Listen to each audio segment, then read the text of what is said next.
नमस्कार दोस्तों, आप सभी का हमारे YouTube चैनल पर हार्दिक स्वागत है और मैं हूं डॉक्टर पंकज। दोस्तों, आज बात करेंगे कि लिलियम को कैसे ग्रो कर सकते हैं, कैसे इसकी केयर कर सकते हैं और कैसे इसको रिकॉर्ड कर सकते हैं। दोस्तों, लिलियम कई कलर्स में आता है और इसकी एक सबसे खूबसूरत बात ये होती है कि इसका जो एंथर होता है या जिसे हिंदी में हम पुंकेसर कहते हैं, वो बहुत बड़ा होता है और देखने में ही दूर से ही आपको दिखाई दे जाएगा।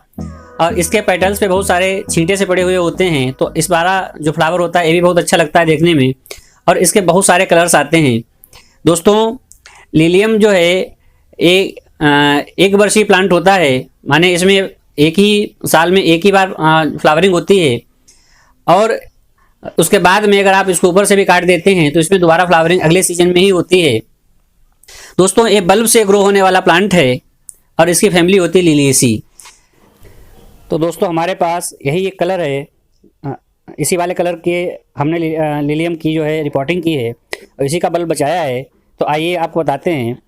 दोस्तों, ये पिछले साल में जो आपने अभी फ्लावर देखा था, ये वो वाले प्लांट हैं।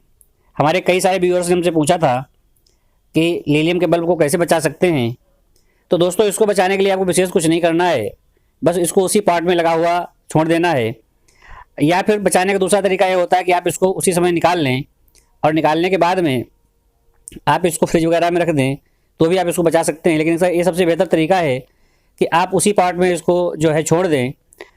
दोस्तों, ये जो हम रिपोर्टिंग करने जा रहे हैं या हम अभी आपको इसका बल्ब दिखाने जा रहे हैं, ये एशियाटिक लिली है। हालांकि लिली दो प्रकार की होती है, एक ओरिएंटल लिली होती है, एक एशियाटिक लिली होती है। वैसे तो लिली में बहुत सारी ट्रू लिली होती है, फॉल्स लिली होती हैं, जैसे वाटर लिली है, जैसे रेन लिली है, फायरवॉल लिली है। लेकिन दोस्तों, ये एशियाटिक लिली है और इसी के बारे में आपको बताएंगे। अगर आपने लहसुन देखा हो तो लहसुन की तरीके का बल्ब निकलता है इसमें। हम किसी अगले वीडियो में आपको ओरिएंटल लिली और एशियाटिक लिली में क्या डिफरेंस होता है ये बताएंगे। लेकिन फिलहाल आप ये समझ लीजिए कि ये जो हम आपको दिखा रहे हैं ये बल्ब एशियाटिक लिली का है। और देखिए, एक बल्ब से इसमें कम से कम 2 बल्ब निकलेंगे, जैसा कि आप देख पा रहे होंगे। इसको रिपोर्ट करेंगे, क्योंकि अगर रिपोर्ट नहीं करेंगे, एक साल से उसी मिट्टी में पड़ा हुआ है और ये जो है सही से ग्रो नहीं करेगा। इस समय इसका नवंबर दिसंबर जो है वो एक आपका सबसे ज़्यादा ग्रोइंग सीजन होता है इसका। तो अगर आपने लिली का बल्ब बचा रखा है पिछले साल से अपने गमले में, तो इसको रिपोर्ट जरूर करें। रिपोर्टिंग के लिए इसके लिए सॉइल मिक्सचर कैसा होता है, तो इसके लिए हमने पहले से वीडियो बना रखा है, आप हमारे वीडियो सेक्शन में जाकर के उसको चेक कर सकते हैं। बल्ब को इस प्रकार से पूरी मिट्टी को निकाल लेना है, झाड़ लेना है और अगर आपके एक बल्ब से 2 बल्ब बने हैं तो इसको सेपरेट कर लेना है। देखिए, इसमें 2 बल्ब बहुत अच्छे से बन गए हैं, तो इस प्रकार से बहुत धीरे से इसको अलग कर लेना है आसानी से। और अगर टूट भी जाएगा तो भी कोई बात नहीं, इसमें बहुत सारी फाइबर्स रूट्स होती हैं, तो ये बिल्कुल सॉलिड प्लांट है, ये आपका ख़त्म नहीं होगा। और जिस प्रकार की रिकमेंडेड पॉटिंग मिक्स है उस पॉटिंग मिक्स में आपको ट्रांसप्लांट कर देना है। आपको विशेष ध्यान इस बात का रखना है कि जो पानी है वो गमले में रुकना नहीं चाहिए, माने वाटर होल्डिंग कैपेसिटी आपकी सॉइल की बहुत ज़्यादा नहीं होनी चाहिए। इसको पानी पसंद है, लेकिन वाटर अगर होल्ड हो जाता है तो फिर आपका बल्ब सड़ सकता है। इसलिए आपको पॉटिंग मिक्स बनाते समय इसमें एंटी फंगल बनाना बहुत ज़्यादा ज़रूरी है। दोस्तों, ये दूसरा वाला गमला था जो पिछले साल का बचा हुआ था। हमने बहुत सारी लिलीज लगाई थी, हम केवल आपको 2 लिलीज का इसमें दिखा रहे हैं। इसमें भी हम बल्ब को सेपरेट करेंगे। कोशिश इस बात की करें कि जब कभी भी आपको इस प्रकार से बल्ब निकालने पड़े तो एक गमले में 2 से 3 बल्ब लगाएं। हालांकि ये देखिए, इसमें 2 बल्ब हैं, इसको भी हम सेपरेट कर लेते हैं इस प्रकार से। इसको एक में भी लगा रहना छोड़ सकते थे, लेकिन इसको अलग से इसलिए लगाएंगे जिससे कि इसमें टिलर्स निकलें, माने इसमें किल्ले निकलें और ये नए नए बल्ब इसमें बनाए, तो इसलिए इसको अलग करना बहुत ज़्यादा ज़रूरी है। आप ऐसा भी कर सकते हैं कि एक गमले में 2 लगा सकते हैं और छोटे गमले में एक एक भी लगा सकते हैं। देखिए, 4 बल्ब निकल आए, माने 2 से 4 बल्ब निकले हुए हैं। इसमें थोड़ी सी मात्रा में डीएपी डाल लें, क्योंकि डीएपी जो है एक केमिकल फर्टिलाइजर है, डालना ज़रूरी है मिट्टी को दम के लिए। इसके अलावा अगर आपके पास वर्मी कंपोस्ट है या फिर जो है अगर आपके पास काऊ डंग है, ये देखिए हमारे पास काऊ डंग है तो हम काऊ डंग इसमें मिला रहे हैं। मिट्टी की पोरोसिटी बहुत ज़्यादा मायने रखती है एशियाटिक लिली को खिलाने के लिए। तो इस समय देखिए, जैसे जैसे ठंड पड़ती है, चूँकि ठंड का फ्लावर है, तो ठंड में की शुरुआत में ही अगर आप इसको रिपोर्ट कर देते हैं या नर्सरी से लाके बल्ब लगा लेते हैं तो फिर आपका ये पौधा टाइमली आपको फ्लावर देगा।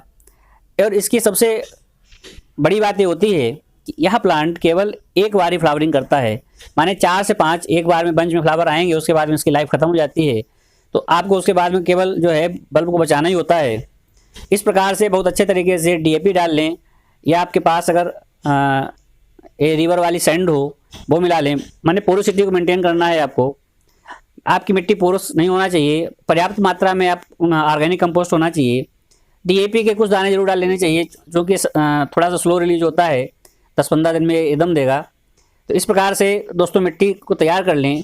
यहाँ पे एक बात और ध्यान रखें, अगर आपके पास एंटी फंगल हो, एंटी फंगल में कॉन्टैक्ट फंजीसाइड जो होता है कार्बनडाजिम, उसको मिला लें। ये बावस्टिन के नाम से मार्केट में मिल जाता है, एक साफ के नाम से भी मार्केट में मिल जाता है। अगर आपके पास इस प्रकार के फंजीसाइड नहीं है तो फिर आप हल्दी भी मिला सकते हैं, माने टर्मरिक भी मिला सकते हैं इसमें, या दालचीनी भी मिला सकते हैं। बहुत सारे ऑप्शन होते हैं, वो इस प्रकार से मिला सकते हैं। दोस्तों अगर आप हमारे चैनल पर नए हैं और आपने हमारा चैनल अभी तक सब्सक्राइब नहीं किया है तो कृपया हमारे चैनल को सब्सक्राइब जरूर करें, क्योंकि हम इसी प्रकार की नई नई बातें आपको बताते रहते हैं। दोस्तों इसके फाइबरस रूट्स हैं, इसकी रूट्स को तोड़ना नहीं है, इकट्ठा करने के बाद में इसको दबा देना है और थोड़ा सा गहरे में दबाना है। ध्यान रखें इस बात का कि एशियाटिक लिली के बल्ब को गहरे में दबाना होता है, क्योंकि अगर आप गहरे में नहीं दबाएंगे तो इसमें इसका जो स्टम होता है वो बहुत पतला होता है और ऊपर बहुत सारे बंच में फ्लावर आते हैं। हालांकि गहरे में दबाने के बाद भी आपको प्लांट में सपोर्ट देना पड़ेगा ही, तो इसलिए लेकिन इसका आपको इसको जो है थोड़ा सा गहरे में दबाना है। इस बात का विशेष ध्यान रखें। तो दोस्तों हम बात कर रहे थे कि एशियाटिक लिली में कुछ प्रॉब्लम्स भी आ जाती हैं, कुछ फंगस भी लग जाता है। सबसे ज़्यादा डर इस बात को होता है कि अगर वाटर होल्डिंग इसमें ज़्यादा हो जाती है तो फिर आपका ये जो है बल्ब सड़ सकता है, तो वाटर को होल्ड नहीं होने देना है। दूसरी बात, अगर आप काऊ डंग डालते हैं तो बहुत बेसिक बात आपको बता रहे हैं, काऊ डंग का के जो छोटे छोटे से जो गिट्टियाँ बन जाती हैं इस प्रकार से, इसको हाथ से फोड़ देना चाहिए। अगर इसको आप हाथ से नहीं फोड़ते हैं तो ये वाटर होल्ड कर लेगा, मॉइस्चर इसमें आ जाएगा और फंगस बहुत जल्दी से ग्रो कर जाएगा। तो जितना हो सके उसका उतना गहरा इसको लगाएं। और इसमें आप देख रहे होंगे कि 2 टिलर्स हैं, एक पुराना वाला है, एक नया वाला है। पुराने वाले टिलर को हम काट देंगे, क्योंकि नए वाले टिलर्स में काटने के बाद में नए वाले टिलर से नए नए बल्ब बनेंगे। तो अगर आप एक बल्ब भी लेकर के आते हैं मार्केट से, उससे भी बहुत सारे आप जो है बल्ब को मल्टीप्लाई कर सकते हैं। एशियाटिक लिली की खास बात ये होती है कि ये बहुत सारा बल्ब बनाती है, एक साल में कम से कम 2 से 4 बल्ब बना लेती है। लेकिन ओरिएंटल लिली जो होती है उसकी बहुत स्लो ग्रोइंग होती है।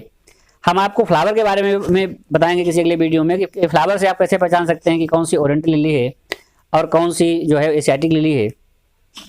दोस्तों ये बहुत एक हार्डी टाइप का प्लांट होता है, अगर ये सही से जर्मिनेट कर जाता है और अगर आपके एरिया में हार्डनिंग हो जाती है तो फिर ये बहुत अच्छे से फ्लावरिंग देता है। तो इसलिए बस आपको सिर्फ इतना सा ध्यान रखना है कि जब भी आप इसकी पॉटिंग मिक्स में बनाएं तो आपको इसमें वाटर रुके ना, पानी रुके ना, माने पोरोसिटी होना बहुत ज़्यादा ज़रूरी है। और इसको फुल सन की आवश्यकता होती है, तो इसलिए शुरुआत में 1 या 2 दिन इसको थोड़ा छाँव में रख दें और उसके बाद में आप इसको कम से कम 4 से 5 घंटे कि जहाँ पे डायरेक्ट सनलाइट मिले इसको आपको वहाँ पे रख देना है। खास बात यह है कि टाइम टू टाइम आपको इसकी गुड़ाई करते रहना है, लेकिन जिस टाइम भी आप गुड़ाई करें तो इसका जो बल्ब है इसको थोड़ा सा ध्यान रखें, जहाँ पे बल्ब है वहाँ पे आप गुड़ाई न करें, क्योंकि अगर आप इसका बल्ब हिल जाता है तो फिर ये पौधा जो है शॉक में भी जा सकता है। तो थोड़ा दूर दूर गुड़ाई करें।